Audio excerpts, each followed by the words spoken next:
Next topic है बेटा आपका factors affecting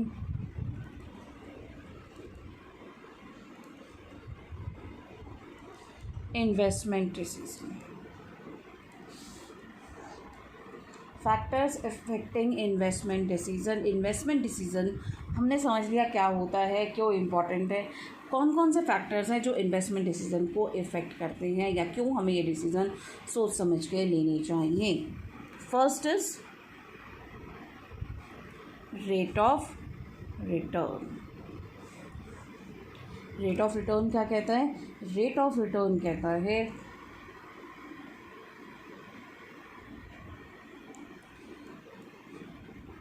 the project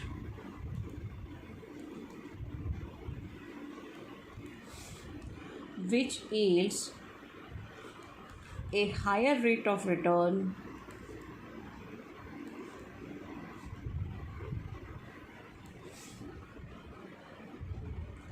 should be selected. Rate of return का मतलब क्या होता है? हमें प्रॉफिट्स किस रेट पे मिलेंगे. तो अब प्रॉफिट्स किस रेट पे मिलेंगे, तो अगर हमें चूज़ करना है, हमारे पास ऑप्शन है, तो हमें कौन सा प्रोजेक्ट चूज़ करना चाहिए? Which has a higher rate of return. हमें उस प्रोजेक्ट को चूज़ करना चाहिए. फॉर एग्ज़ाम्पल हमारे पास 2 प्रोजेक्ट्स हैं. We have 2 projects with us. One is project A and another is project B.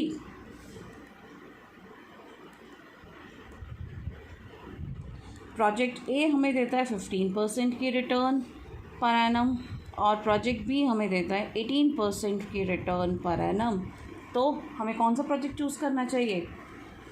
We should choose project B. हमें B project को चूज़ करना चाहिए. समझ में आया रेट ऑफ रिटर्न वाला पॉइंट. नेक्स्ट पॉइंट है आपका cash flows of the project.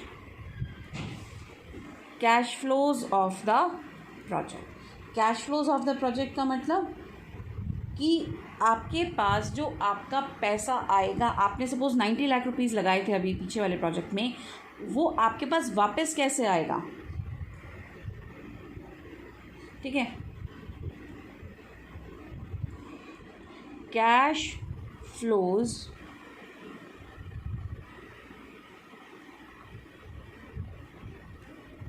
Are in form of series of cash receipts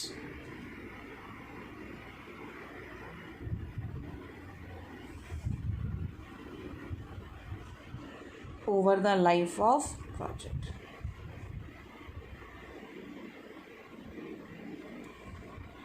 Cash flows are in form of cash receipts over the life of project.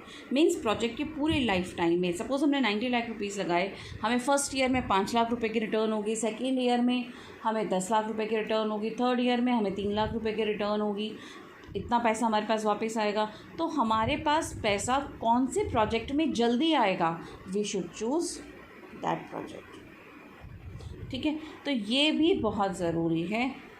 So the cash flows should be carefully analyzed. इसलिए आपको carefully analyse करना चाहिए अपने cash flows को कि आपके पास आपका जो कैश फ्लो करेगा वो कब कब कितना कितना करेगा. नेक्स्ट है इन्वेस्टमेंट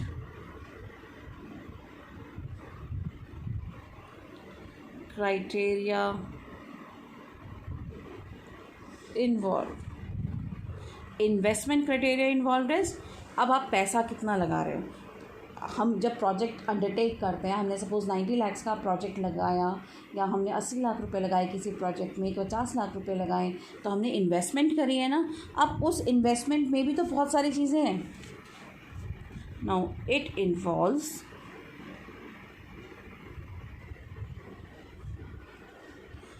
क्या क्या चीज़ें हैं?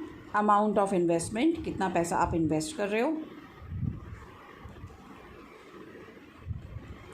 इंटरेस्ट रेट, कितने इंटरेस्ट आप पे कर रहे हो। इंटरेस्ट रेट का मतलब आपने वो जो पैसा लिया है, बैंक से लोन लिया है, डिबेंचर्स लिए हैं, इक्विटी शेयर्स हैं आपके पास, जो भी आपने इन्वेस्टमेंट करी है उस पर आपको कितना नुकसान हो रहा है, आप कितना इंटरेस्ट रेट पे कर रहे हो। देन कैश फ्लोज, आपके पास आपका पैसा वापस कब आएगा, एंड रेट ऑफ रिटर्न, और कितना रेट ऑफ रिटर्न है।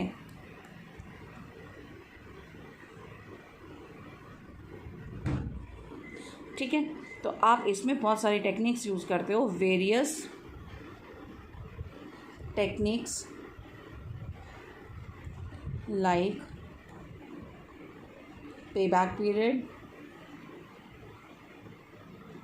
अब ये टेक्निक्स क्या होती हैं ये आपके सिलेबस से बाहर है, और आपके लिए जितना बस आप इनका नाम याद कर लेना। पे बैक पीरियड, एक होता है NPV method, net present value method, NPV, and internal rate of return, IRR, are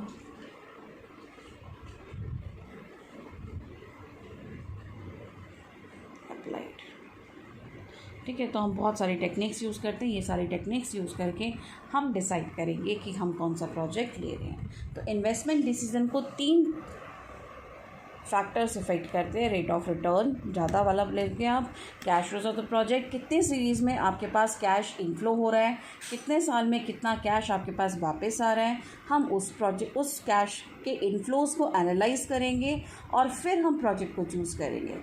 investment criteria involve क्या कहता है कि हम बहुत सारी कैलकुलेशंस करते हैं, हम कितना पैसा इन्वेस्ट कर रहे हैं, उस पर इंटरेस्ट रेट कितना है, हमारे पास कैश कितना फ्लो हो रहा है, और हम कितना रेट ऑफ रिटर्न एक्सपेक्ट कर रहे हैं। इसको कैलकुलेट करने के we have so many techniques, payback period, NPV and IRR method. ये सब टेक्निक्स है जो आप अपनी फ्यूचर में जब भी आप अपनी ग्रेजुएशन करेंगे then you will have this chapter, और आप इन टेक्निक्स को डिटेल में पढ़ेंगे। तो these are the things which will help you in deciding which project you should invest in.